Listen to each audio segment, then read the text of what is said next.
Nej men tja. Det är Catman här. Ja. Skämta fy fan. Fast det är ju Catman. Tja. Vad heter det? Fy fan. Jag måste bara...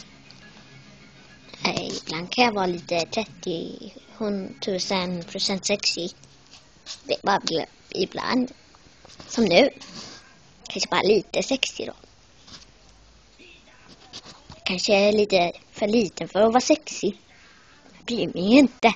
Jag är ändå sexy. Men snälla, kan ni fan bara prenumerera min jävla kanal? Jag bara fan 4. Jag var någon jävla nörd som hade mer än mig. För att han var så jävla nördig. Kan ni fan fatta det? Punkt slut. Eller varför inte punkt slut?